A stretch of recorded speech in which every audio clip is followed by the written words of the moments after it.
Let's face it, life wasn't always a walk in the park. But hey, I never complained. My folks weren't rich, but they weren't dirt poor either. They scraped by, gave me a good education, and instilled a strong work ethic in me. That work ethic landed me a decent job right out of college, accountant for a boring but stable insurance firm. 40 years flew by in a blur of spreadsheets, tax forms, and endless cups of lukewarm coffee. My life wasn't exciting, but it was predictable. Then, something completely unexpected happened. One dreary Monday morning, a new client walked into my life, Ms. Lewis. She wasn't your typical client. In her late 50s, she exuded a sharp wit and a no-nonsense attitude that commanded respect. Unlike the stuffy insurance executives I was used to, Ms. Lewis owned a chain of cozy cafes scattered across the city. Lewis and Bean, they were called, each one a haven of warm pastries and strong coffee. "All right, Sarah," Ms. Lewis said, her voice a brisk alto. "Let's get down to business. These receipts are a mess. I need someone who can cut through the clutter and tell me if I'm making any damn money." I smiled. Here was a woman who spoke my language. We spent the next few hours poring over receipts and invoices. By the end of the day, I wasn't just her accountant, I felt a flicker of admiration for this self-made woman who built a small empire from scratch. "You're good, Sarah," Ms. Lewis finally conceded, leaning back in her chair. "You see the forest for the trees, and that's a rare thing these days." "Thank you, Ms. Lewis," I replied, a sense of satisfaction warming my chest. It was the first time in years anyone had truly appreciated my work. That same week, Ms. Lewis announced a surprise, a weekend getaway for the entire staff. "Consider it a team-building exercise," she declared, a mischievous glint in her eyes. "Besides, you lot look like you could all use a break from these four walls." The getaway was held at a charming cabin nestled deep in the woods. There were bonfires, board games, and enough laughter to scare away the squirrels. It was also there that I met Alex, Ms. Lewis' son. Unlike his mother, Alex was all laid-back charm and easy smiles. He rarely appeared at the cafes, preferring to spend his time traveling and exploring the world, as he put it. "So you're the accountant who keeps my mom sane," Alex said, sidling up to me at the bonfire one evening. He held a beer in one hand and a lopsided grin on his face. "Something like that," I replied, feeling a heat rise in my cheeks. Alex wasn't conventionally handsome, but his easygoing personality and adventurous spirit were undeniably attractive. That night, under a blanket of stars, we talked for hours. By the end of the weekend, we were practically inseparable. As we said our goodbyes at the office on Monday, Alex leaned in and whispered, "See you around, Sarah." His touch sent a shiver down my spine, and I knew, with a certainty that surprised even me, that this wasn't just a fleeting office romance. The next few months were a whirlwind. Alex and I were officially dating, sneaking stolen kisses in the stairwell and late-night texts that made my phone buzz with a secret thrill. But there was a dark cloud hanging over our happiness. Alex insisted on keeping things quiet, especially from his mother. "She'd freak," he'd mutter, brushing off my concerns. "She's got this whole image of me being a carefree bachelor, wouldn't understand." I didn't like it, this cloak and dagger business, but I was smitten. Love makes you do stupid things, and here I was, tiptoeing around like a teenager on a first date. Still, a niggling worry gnawed at me. What if someone found out? What if Ms. Lewis, with her sharp eyes and even sharper mind, caught on? Then, 6 months in, everything changed. I woke up one morning feeling different, a strange flutter in my stomach that wouldn't go away. A home pregnancy test confirmed my suspicions. I was pregnant. Excitement bubbled up in my chest, quickly followed by a cold dread. How would Alex react? That night, after work, I practically shoved the test into his hands. His face went white as a sheet. The carefree smile I loved so much was replaced by a grimace. This can't be happening," he stammered, his voice tight. "Alex," I began, my voice shaky with a mixture of hope and fear. "We can figure this out. We can." He cut me off, his voice harsh. Look, babe, he said, using a nickname that suddenly sounded cold and impersonal. This isn't the right time for me to be a dad. I'm not ready for all that. My heart sank. The warmth I felt moments ago turned to ice. But Alex. No buts, he snapped. This needs to be taken care of. You know what I mean? His callous words stung. This wasn't the Alex I thought I knew. Taken care of? I repeated, my voice barely a whisper. Yeah, he said, avoiding eye contact. There are clinics. It's no big deal these days. Anger flared within me, hot and bitter. No big deal? I shouted, finally snapping. This is my body, Alex. This is my life you're talking about, like it's nothing. He flinched at my outburst, but his jaw remained stubbornly set.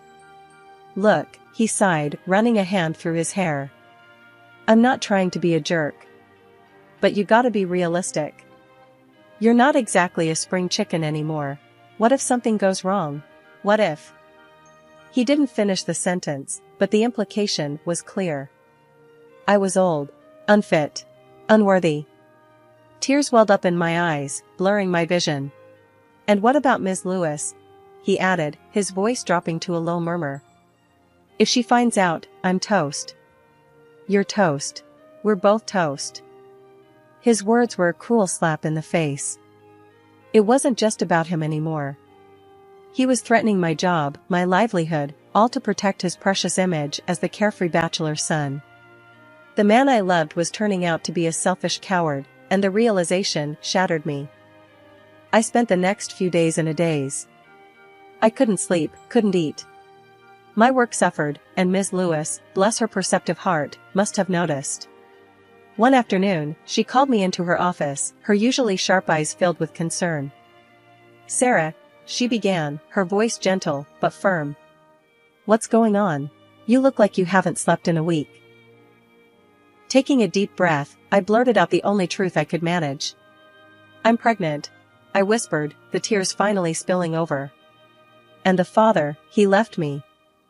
My voice cracked, and a sob escaped my lips. Ms. Lewis pulled me into a surprisingly strong hug, her arms a warm haven in the storm of my emotions. Ms. Lewis' hug was a dam breaking open. Tears streamed down my face as I poured out my story, the betrayal, the fear, the overwhelming desire to keep the baby. However, I did not mention the name of the scoundrel. To my surprise, she didn't judge. Instead, a knowing sadness clouded her eyes. Men can be real jerks, Sarah, she said, her voice rough with emotion. My own husband walked out on me years ago, leaving me with a tiny Alex to raise on my own. It was tough, honey, tougher than you can imagine, but I did it. Her words were a balm to my wounded soul. Here was a strong, successful woman who had faced similar hardship and emerged victorious. It gave me a flicker of hope, a belief that maybe, just maybe, I could do this too. Look, Ms. Lewis continued, her voice firming up. This is your decision, Sarah. But if you choose to keep the baby, I'm with you all the way. We can figure out a way to make things work. Maybe some remote work, lighten your load a bit. Loyalty goes both ways, Sarah, and you've been a damn good accountant for me all these years. Relief washed over me, warm and welcome. The fear of losing my job, my livelihood, had been a constant weight on my chest. Now, Ms. Lewis was offering a lifeline, a chance to be a mother without sacrificing my career. The next few months were a blur of doctor's appointments, nesting instincts, and a growing sense of determination. Alex never called, never checked in. But with each passing day, the little life growing inside me filled that emptiness with something new, something precious, a love that was fierce and unconditional. Finally, the day arrived. A healthy baby boy, with chubby cheeks and a head full of dark hair, entered the world. Holding him in my arms, the tiny fingers wrapped around mine, I knew I'd made the right decision. Life settled into a comfortable rhythm. My days were filled with the gurgle of baby laughter, the clatter of tiny fists on the high-chair tray, and the quiet hum of work emails answered between diaper changes and nap times.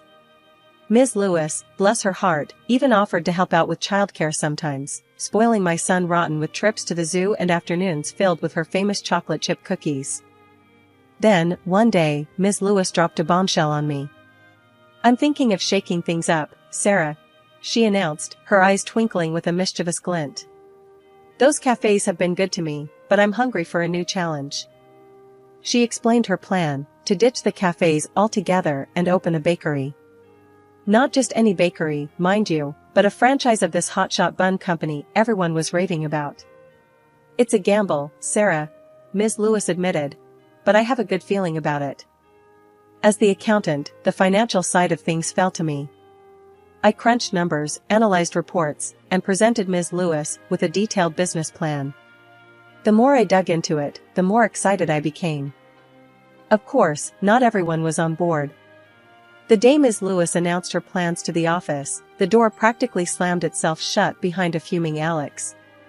"You're crazy, Ma," he yelled, his voice echoing in the stunned silence. "Those cafes are a goldmine. Why would you throw it all away for some stupid bakery fad?" His outburst was both shocking and unwelcome. Alex completely ignored me, didn't even spare me a glance as he stormed past my desk. It stung, a prick of fresh hurt, but I quickly pushed it down. Ms. Lewis, however, remained unfazed by her son's tantrum.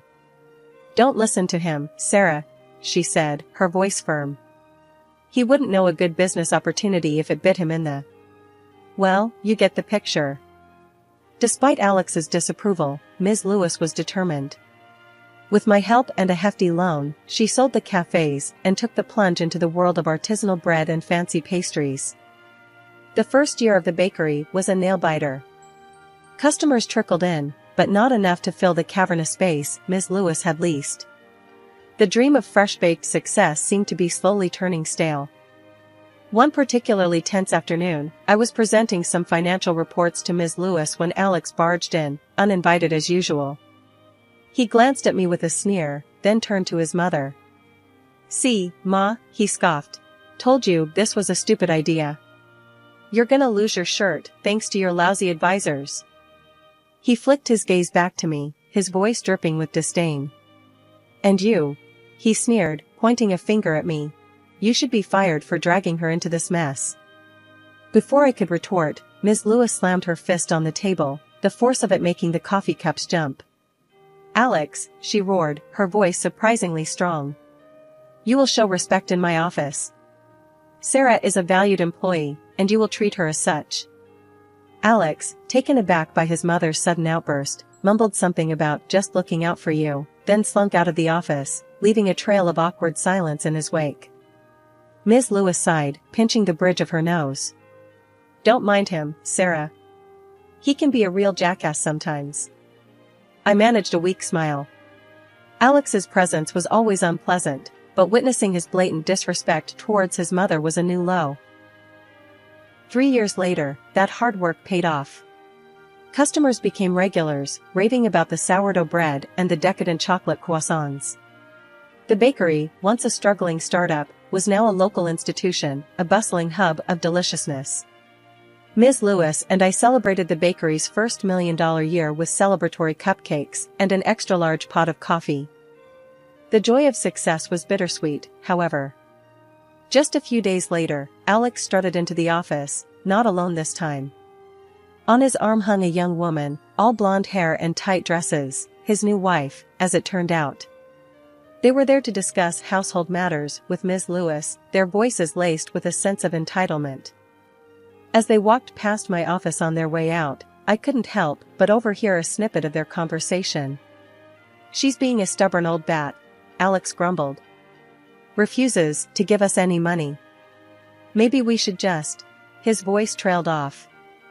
The rest I could only piece together. It seemed they were hatching a plan that involved taking money from Ms. Lewis without her consent. My stomach clenched. I couldn't let this happen. I rushed into Ms. Lewis' office, spilling the details of the overheard conversation. Ms. Lewis listened intently, her face grim. "Alex," she began, a world of weariness in her voice. "I knew he'd changed, but I never expected."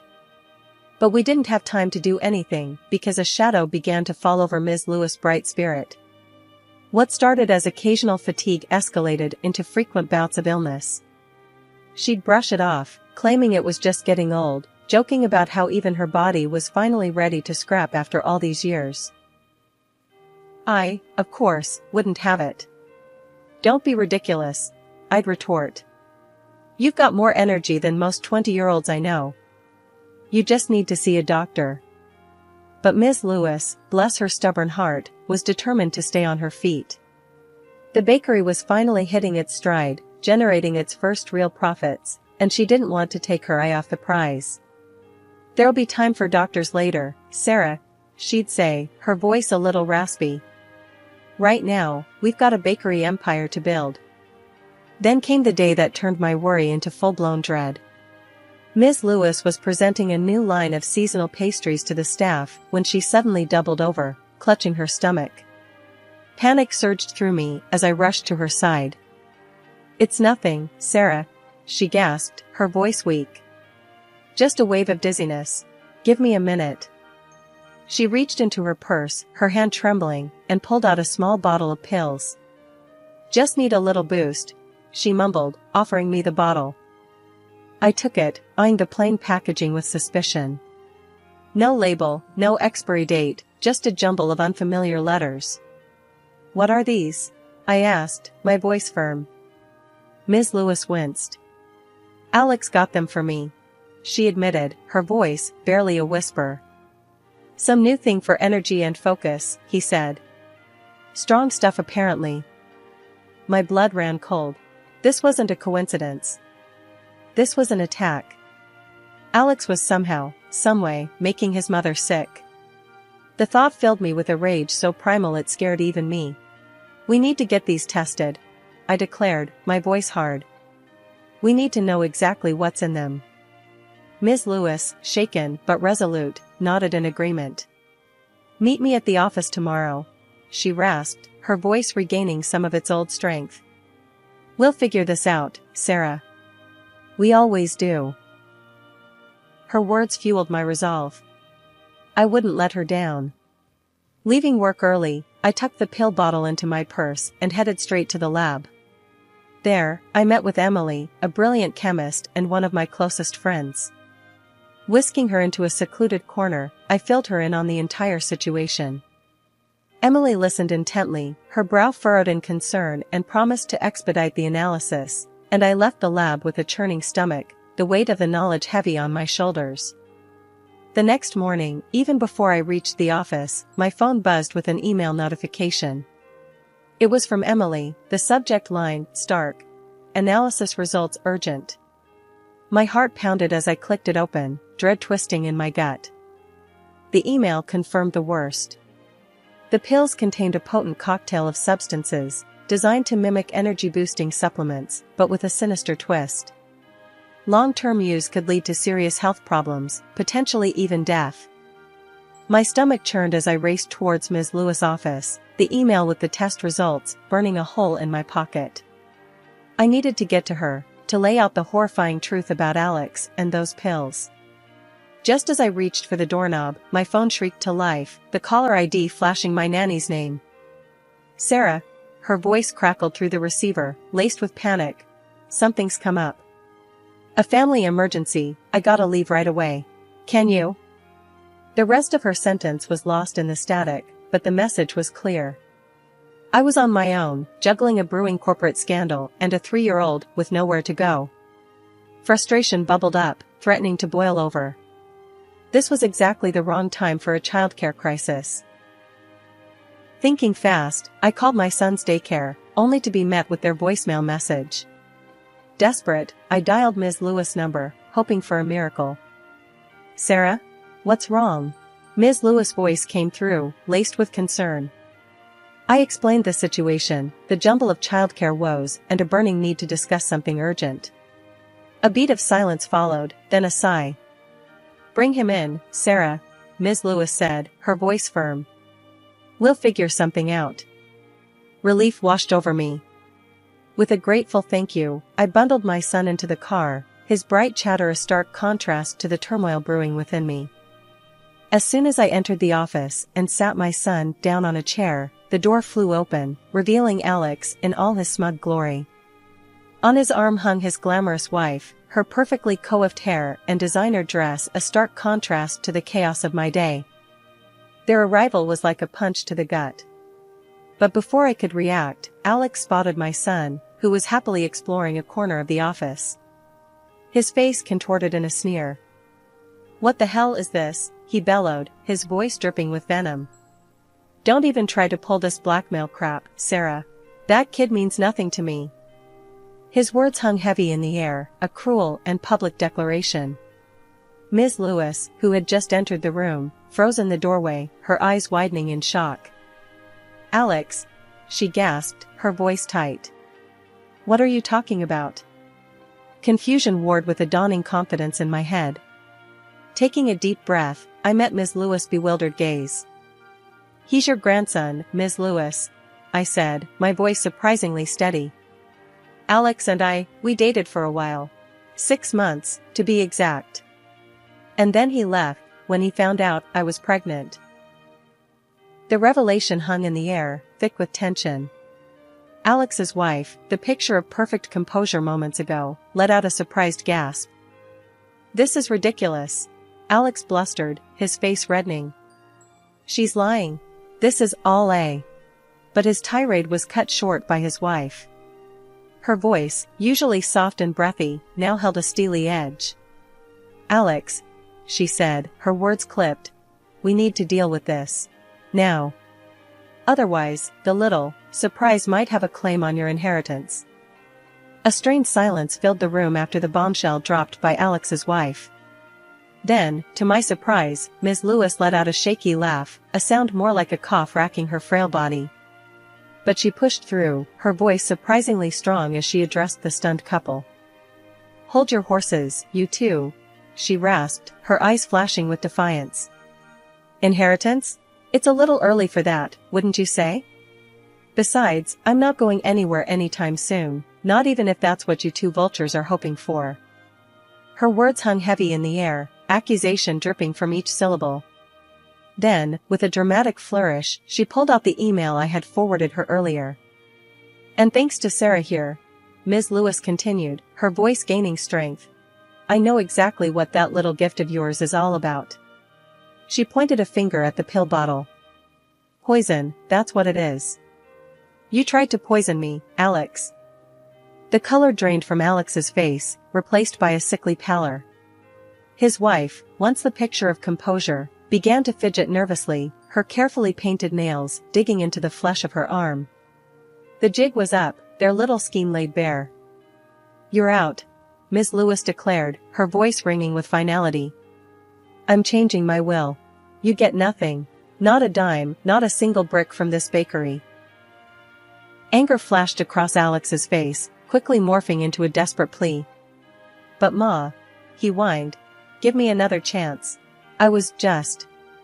Just then, the office door swung open, revealing 2 uniformed police officers. Ms. Lewis had called them the moment her suspicions were confirmed. Alex and his wife, their facade of arrogance crumbling, started pointing fingers at each other. Alex blamed his wife, spewing accusations about it being her idea. She, in turn, shrieked about his manipulative ways and how he'd forced her into the scheme. We spent the next hour recounting the events for the police, the story spilling out in a jumble of emotions.